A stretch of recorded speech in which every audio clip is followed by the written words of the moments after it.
Hello everyone and welcome to the second live session of the Mooc Wine and Vine, this time on viticulture. I'm Brian Berenger, I'm from the US. I'm a student in viticulture and enology here at Montpellier Subagro. And I'm Franco Mostasio from Argentina. I'm also a student in Montpellier Subagro from the Vinifera Master. Yeah, and we will be moderating this event. So before we start, we just wanted to remind you that we will have two sessions live. One in English, which is this one, and immediately following we will have one in French. You can also take notes online to keep a record for yourself. As well, you will be able to review the session and as well as your notes later on through the course. Okay. Today to answer the questions, we have Christian Chevin, a professor of viticulture from Toulouse, and Anne Pellegrino, professor here at Montpellier Subagro. Welcome to both of you, and let's start with the first question. We have many questions today, and we'll try to do our best to answer them all. The first question for Anne. Is it allowed to irrigate in France and in Europe?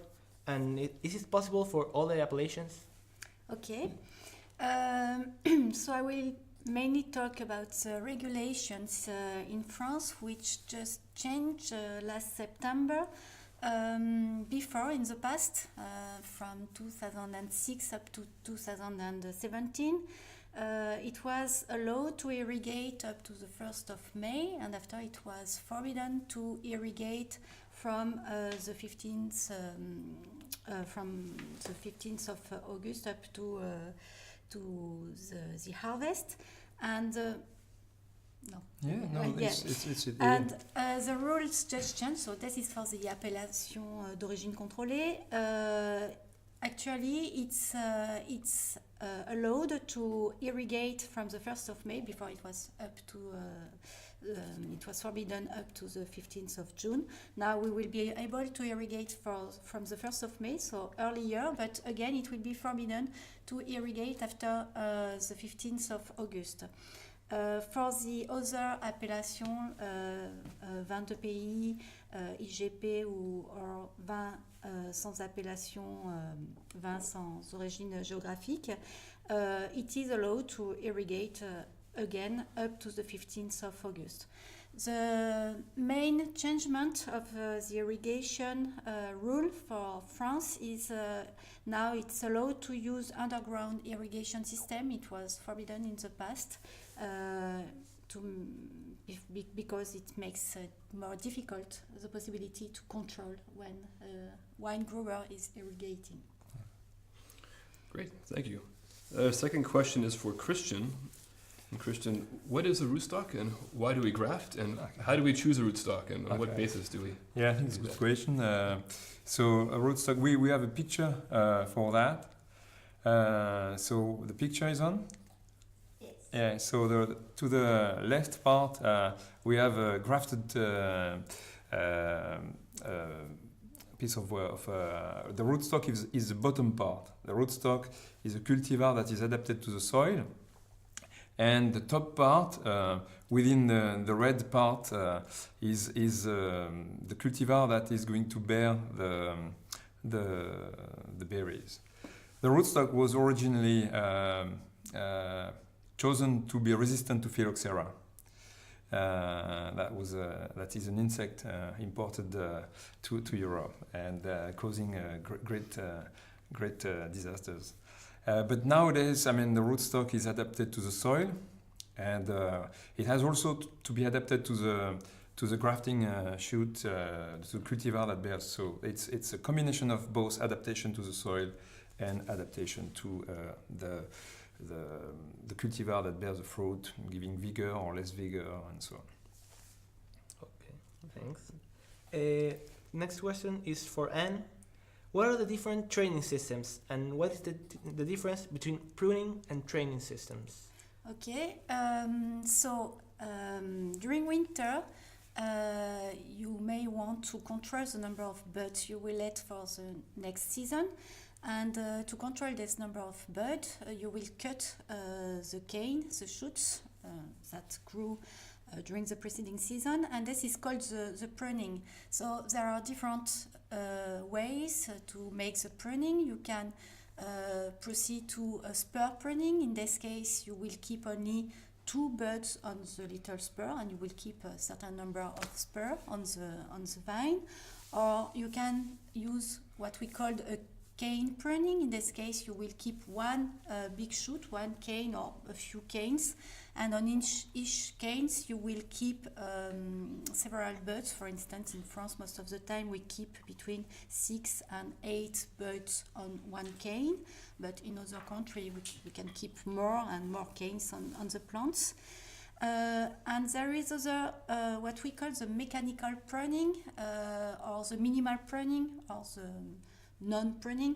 The mechanical pruning, so you will use some machine to keep a certain number of buds. We can keep 2, 3 buds, that depends on the level of the machine, or we can have bigger canes where we'll keep between, let's say, 5, 10 buds on each shoots, and this allows the wine grower to save money, time, because it will be quite quicker. What we call the minimal pruning is the way where we will not prune at all the plant, or maybe just prune what is on the floor, and in this case you can imagine that you will keep a lot of buds on the plant. For the trellis system and training system, it's the way we will manage the canopy during the season, whatever the pruning you have made before, but of course it's dependent. So the training system is very important to position the shoots and the inflorescence and the cane, everything during the growing season.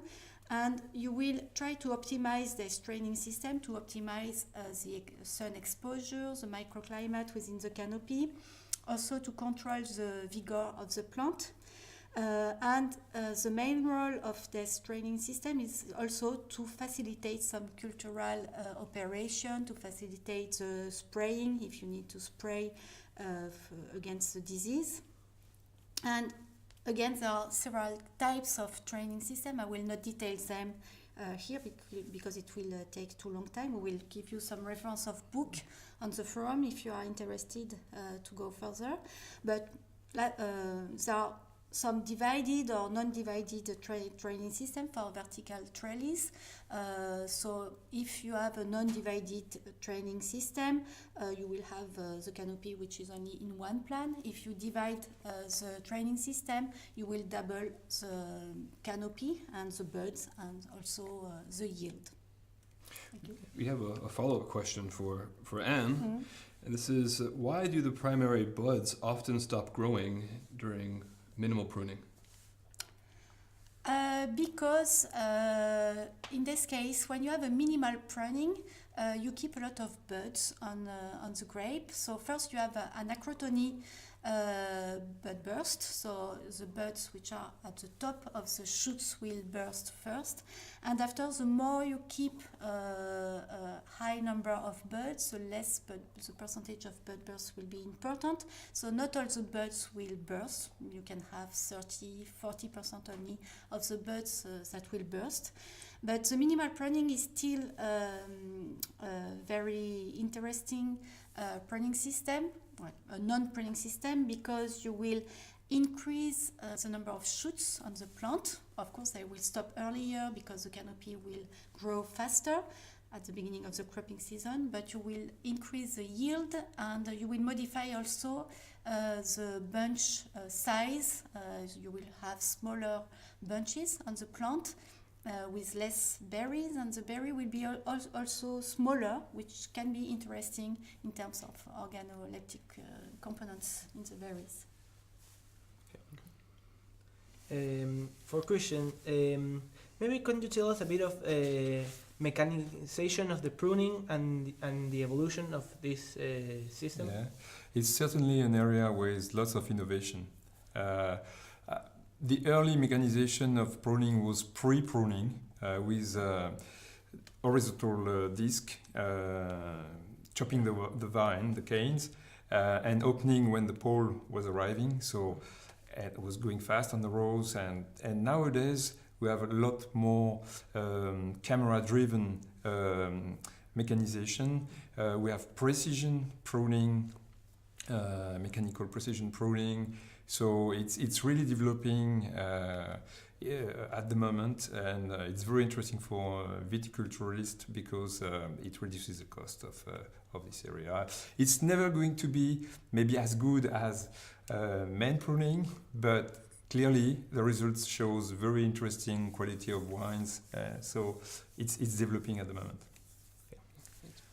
We have a question now for Anne on plant nutrients, and this question is asking if petiolar analysis makes it really possible to know the exact nitrogen content of the plant. Before I answer to this question, I must say that there are plenty of methods to address the nutrient status of grapevine. So you can either measure the soil nitrogen content or the plant nitrogen content, like doing petiole analysis or leaf biochemical analysis. And you can also use some proxy detector like end testers, but things like that, to address very easily the nitrogen status of the grapevine. So again, we can give you some reference. In the forum, there are some works which show some relationships between the nitrogen status of the leaves or the petiole and the plant functioning, like photosynthesis, shoot development, things like that.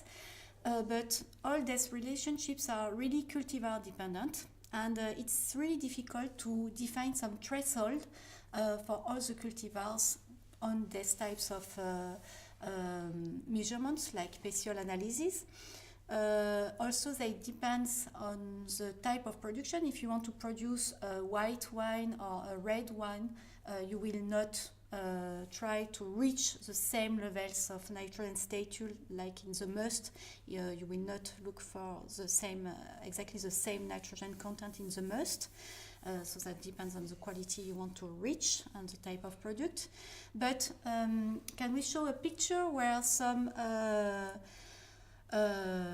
scientists and also the professional try to give some kind of classes of nitrogen status based on petiole analysis or leaf analysis, where you will see that, for an example, for instance, the first table at the top of the picture, you see in Bordeaux for very small yield between 5 and 10 tons per hectare, the author have tried to give some threshold for the different indicator. You have first the petiole analysis, and after the leaf analysis, and after the must nitrogen analysis, and you will see some values for very low up to a very high nitrogen nutrition. And also at the bottom of the image, you have another table where the IFA, it's an interprofession in France, gives some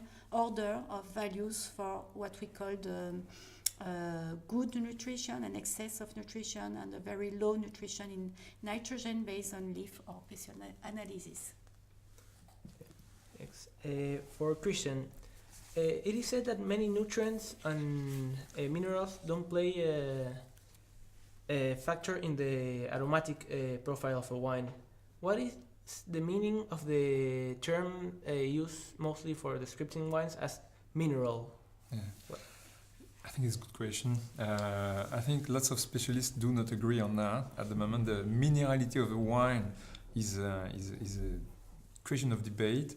I think people in the œnology module may talk about it.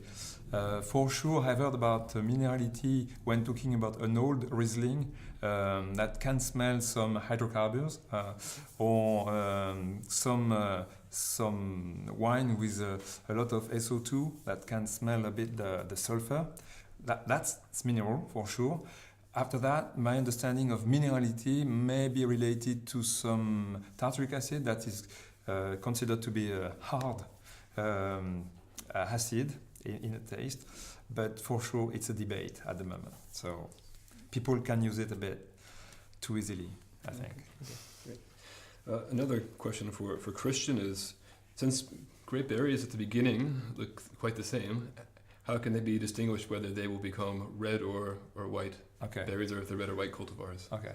So for sure, when they're green, unless you know the cultivar, you don't know whether they're going to turn red or white.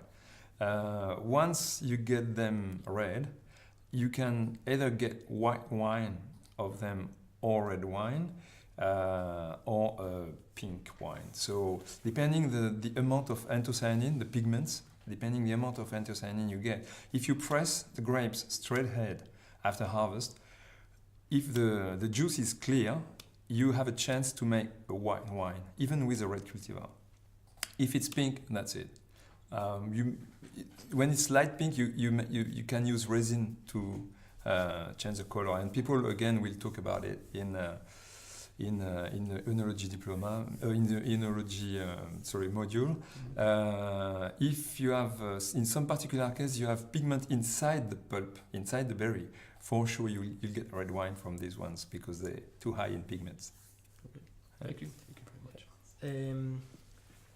Apart from Merlot and Cabernet Franc varieties, are there any other examples of early varietals or old varietals? Okay. Well, that depends which phenological stage you are looking at. If you look at bud burst or flowering or veraison or harvest, of course all these stages are linked, but some varieties may have a longer cycle than others. So to answer to this question, I propose another image where you will see different varieties based on the veraison stage, mid-veraison stage. So this comes from a study made in Bordeaux by our colleague in INRA, where you will find the Merlot and the Cabernet Franc under the two red lines, and you will see all the cultivars which are earlier, which have veraison before. So on the axis it's the day of the year. So for example, Merlot is about for the day, veraison is about at day 210, and Cabernet Franc around 215. But you can see that on this example that Chasselas, Chardonnay, Viognier, etc. Have a veraison which occurs earlier, and for example, Tana, Petit Verdot, etc. have a veraison which happens later. So I will give you this paper again on the forum, and you will see all the results for the flowering stage also. Thank you. Another question for Christian. So there are various ways to manage the canopy in viticulture.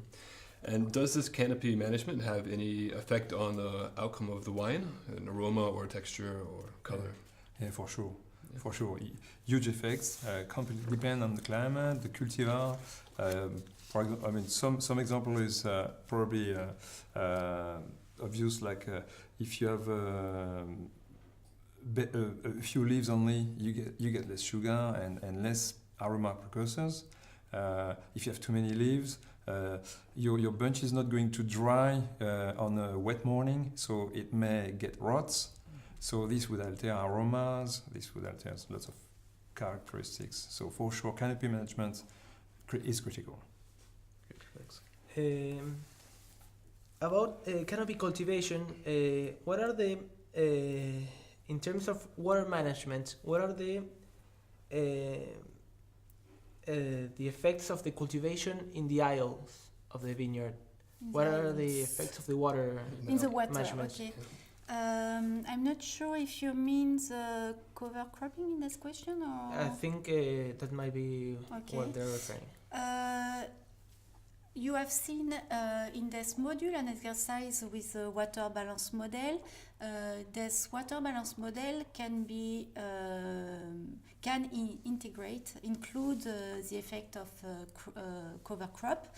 And when you play with this water balance model, you can play on the leaf area of the grapevine, you can play on the plant density, You can play on the depths of the soil, etc. So you can see that when you have a higher canopy on the vine, you will transpirate more and you will lose more water. If you have a deeper soil, you will have more water available for the season. If you increase the density of the vineyard, again you will lose more water.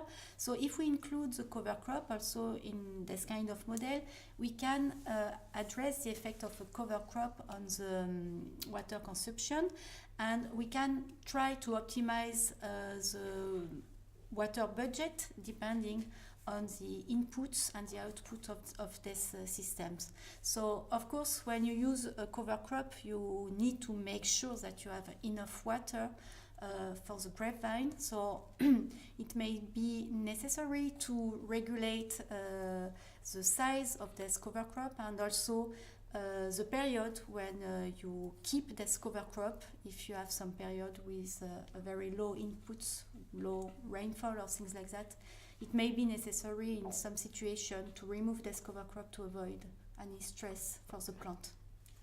Thank you. Yeah, a very interesting question for Christian.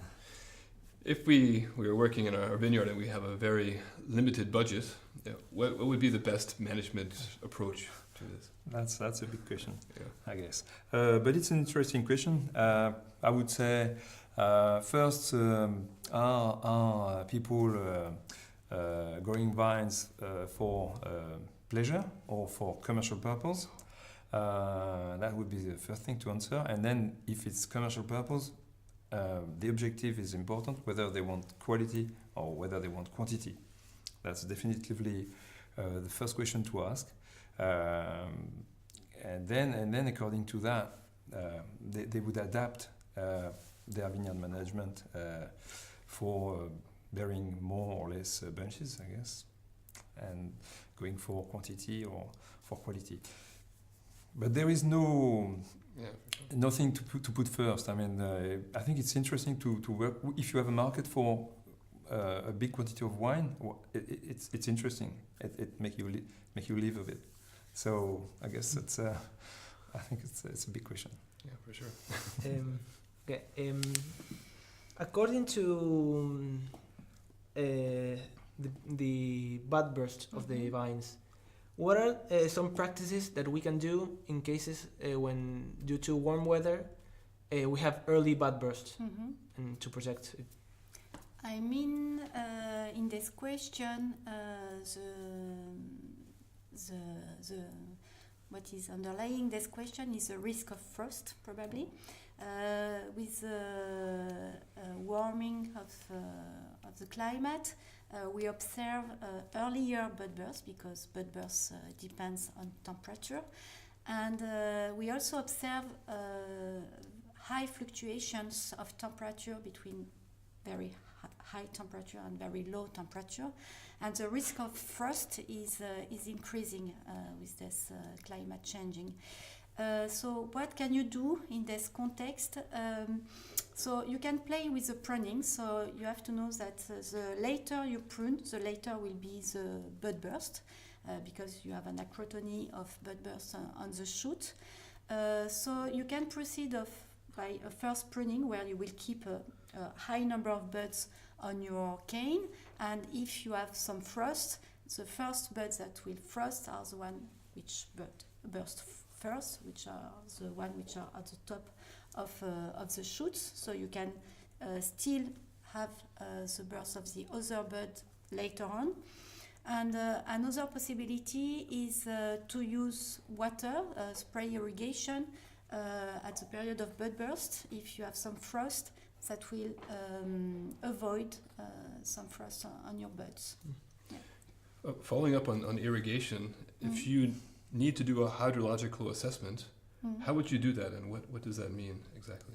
Hydrological assessment? You mean water budget? Yeah, exactly. Yeah, but it's what I say just before. You need to calculate the difference between the inputs of water and the output of water in your system. So the water inputs are the irrigation, the rainfall, if you have runoff coming to your field, or some water table, you can have some water coming in your soil reservoirs. And the outputs will be the plant transpiration, the soil evaporation, the output runoff, and the drainage. And we have some model to calculate all this flow or to measure this with some apparatus. Regarding the nutrition of the plant, what are the effects of trace elements in the product of the vine growth? Well, I guess like in any plant biology, I mean, trace element can be critical, I guess, for cell functioning. Usually involved in trace elements are usually some minerals, some that are important in water flux or within the cells or enzyme functions. So very important for you can get currency when you're missing them, and it's can really impede your vine growth and obviously the quality of the grapes. Yeah. I don't know if you want to add something. Yeah, about that some trace element will be really important also for flowering and some berry abortion. So like I'm thinking about boar, for instance. Yeah, some of them are really important. It's a really important factors to keep in mind. Yeah. Exactly. So we've quite often heard that small berries make good wine. Yeah. Is there anything behind this this theory? Do small berries bring better quality, and if so, why? Well, I guess what I can understand from this question is about the ratio between the skin and the must and the juice.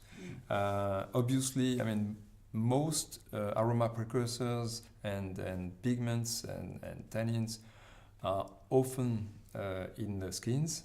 So if you have a small berry, the ratio of skin to juice is bigger than if you have a big berry with lots of juice and less skins. So you get a more concentrated juice and more concentrated wine when you make it out of small berry, but might be more complex, I guess. So no generalities here. But what is in the skin that brings about the wine quality? In the skin, you will get you get some acids and some minerals as well. You get aroma precursors often, very important when you macerate the skin. So you extract these aroma precursors, and at final stage you get aroma in your wine. You also get the tannins and the anthocyanin, the pigments. So lots of quality factors are in the skins. Regarding diseases in the vineyard, if we detect disease that we've never been detected before in this case, what would be the steps to take to take this disease management? Well, you mean a disease that we don't know? A disease we don't know or that hasn't been detected before in the area. Vast question. Yeah. Yeah. Well, you should inquire about the technical persons in the area first to get the feedback about what is the best strategy to fight against these diseases, I guess. Then, if it's really not known, they may report to research teams.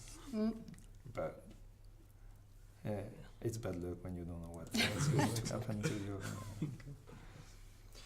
I guess we have time for one more question. I guess the question would be more about terroir and what is terroir and how does that influence the wine, and is that something that winemakers use for marketing, or is that really No, I guess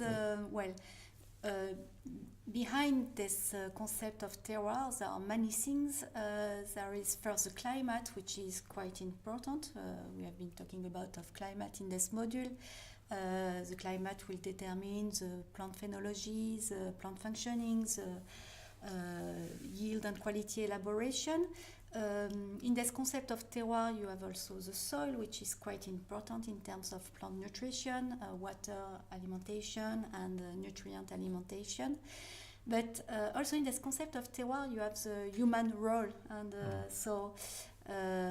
depending on how the wine grower is working, and after also during the wine making, all the technologies that are used and is part of this concept of terroir. Okay. Mm. We've achieved the end of our live show in English. We would like to thank you all for participating with your questions and the professors with their answers.